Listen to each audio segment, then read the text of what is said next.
Doctor Mustafa Bashir Abbasi LAT Muzaffarabad 4 ਦਾ result ਤੁਹਾਨੂੰ ਦੱਸ ਰਿਹਾ। ਡਾਕਟਰ ਮੁਸਤਫਾ ਬਸ਼ੀਰ ਅਬਾਸੀ 1,01 ਵੋਟ ਲੈ ਕੇ ਅੱਗੇ ਨੇ, ਜਦਕਿ ਮੁਬਸ਼ਰ ਮੁਨੀਰ ਅਵਾਨ 6011 ਵੋਟ ਲੈ ਕੇ ਪਿੱਛੇ ਨੇ। ਨਾਜ਼ਰੀਨ ਅਹਿਮ ਖਬਰ 10,101 ਵੋਟ ਲੈ ਕੇ ਡਾਕਟਰ ਮੁਸਤਫਾ ਬਸ਼ੀਰ ਅਬਾਸੀ ਅੱਗੇ ਨੇ, ਜਦਕਿ LAT ਮੁਜ਼ਫਰਾਬਾਦ 4 ਦੇ ਮੁਬਸ਼ਰ ਮੁਨੀਰ ਅਵਾਨ 6011 ਵੋਟ ਲੈ ਕੇ ਪੀਪਲ ਪਾਰਟੀ ਦੇ ਕਾਰਕੁਨ ਦੂਜੇ ਨੰਬਰ ਉੱਤੇ ਨੇ।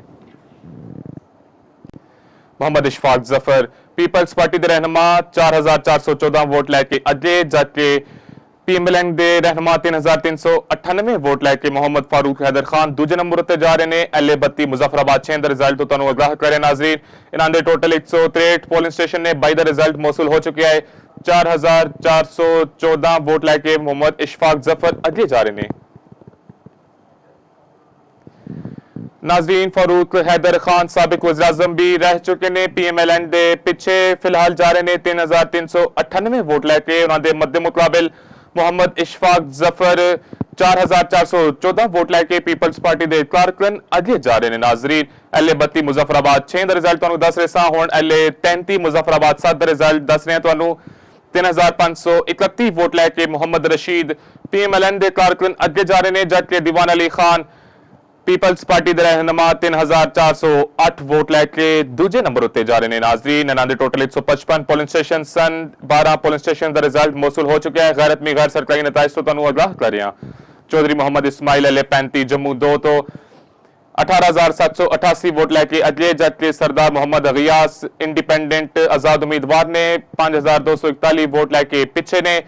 142 पोलिंग स्टेशन चो 101 का रिजल्ट मौसूल हो चुके हैं। 18,788 की तगड़ी लीड के नाल नून लीग के रहनुमा चौधरी मोहम्मद इस्माइल फिल वक्त अगे जा रहे हैं।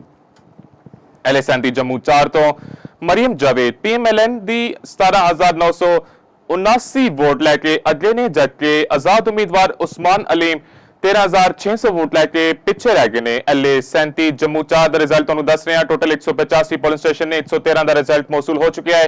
गैरत में गैर सरकारी नताइज तो तुहानू आगाह कर रहे हैं। मरियम जावेद PMLN दी कारकुन अगे जा रही ने। उस्मान अलीम आजाद उम्मीदवार 13,600 वोट लैके पिछे जा रहे हैं।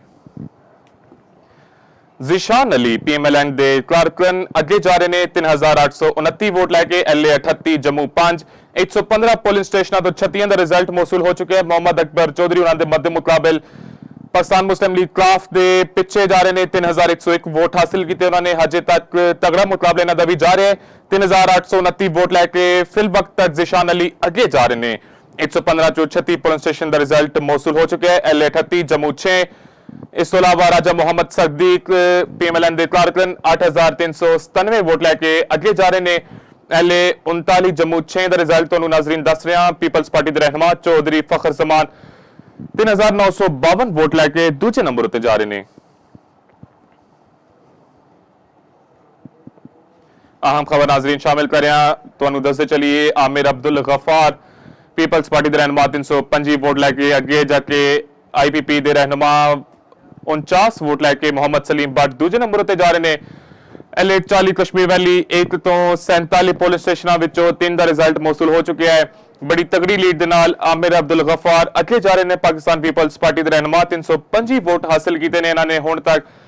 ते इस तो अलावा नाजरीन LA40 कश्मीर वैली 1 का रिजल्ट तुहानू दस रहे हैं। मोहम्मद सलीम भट्ट ने IPP के रहनुमा ने पिछे रह गए ने 49 वोट सिर्फ हासिल किए हुण तक।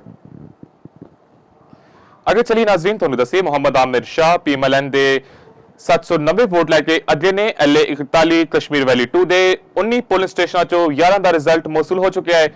सबा दीवान आजाद उम्मीदवार 562 वोट लैके पिछे रह गए ने। नाज़रीन हुण तक दे रिजल्ट्स के मुताबिक पाकिस्तान मुस्लिम लीग नून दे मोहम्मद आमिर शाह 790 वोट लैके अगे ने। LA41 कश्मीर वैली 2 का रिजल्ट तुहानू दस रहा। नाज़रीन पोलिंग स्टेशन टोटल 19 ने 11 का रिजल्ट मौसूल हो चुके हैं। चौपाल सारे तो पहले सबा दीवान आजाद उम्मीदवार 562 वोट हासिल किए। सैयद शौकत अली शाह LA42 कश्मीर वैली 3 तो पाकिस्तान मुस्लिम लीग नून दे रहनुमा 503 वोट हासिल करके अगे जा रहे हैं। मोहम्मद आसिम शरीफ पाकिस्तान पीपल्स पार्टी दे 502 वोट लैके पिछे जा रहे हैं। एक वोट का सिर्फ फर्क है। हुण तक इन्हां दी जिहड़ी कारकरदगी जा रही है, बड़ा टफ कंपीटीशन जा रहा है। LA42 कश्मीर वैली 3 43 पोलिंग स्टेशनों तो 6 ਦਾ ਰਿਜ਼ਲਟ ਮੌਸੂਲ ਹੋਇਆ ਹੈ। 503 ਵੋਟ ਹਾਸਲ ਕੀਤੇ ਨੇ ਸੈयद शौकत अली शाह ने, जबकि ਇਹਨਾਂ ਦੇ मध्य मुकाबिल मोहम्मद आसिम शरीफ 502 वोट हासिल करके दूजे नंबर उत्ते जा रहे ने।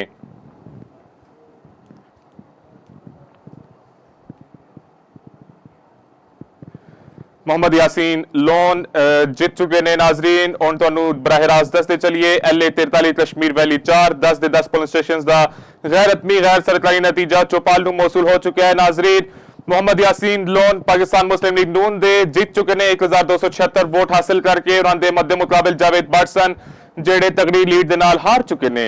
पाकिस्तान पीपल्स पार्टी दे उम्मीदवार जावेद बट 563 वोट हासिल कर सके। मोहम्मद अहमद रजा कादरी पाकिस्तान मुस्लिम लीग नून दे 1700 वोट हासिल करके जीत चुके ने। 27 तो 27 पोलिंग स्टेशन का रिजल्ट मौसूल हो चुके हैं। LA 44 कश्मीर वैली 5 तो महरन निसा 650 वोट हासिल कर सकियां। इन्हां दे मध्य मुकाबिल पाकिस्तान मुस्लिम लीग नून दे रहनुमा सन मोहम्मद अहमद रजा कादरी जेड़े तगड़ी लीड तो जीत चुके ने।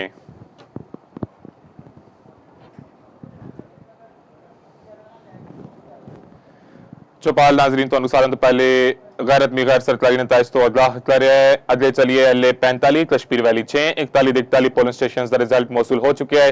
पाकिस्तान पीपल्स पार्टी के रहनुमा अब्दुल माजिद खान 3715 वोट हासिल करके जीत चुके ने। उन्होंने मुकाबले में ख्वाजा मोहम्मद दिलावर सन सिर्फ 715 वोट हासिल कर सके। 3000 वोटां की लीड तो अब्दुल माजिद खान इलेक्शन जीत चुके ने। LA 45 Kashmir valley 6 polling station 41 सन टोटल सारे गैर हतमी गैर सरकारी नतीजा मौसूल हो चुका है।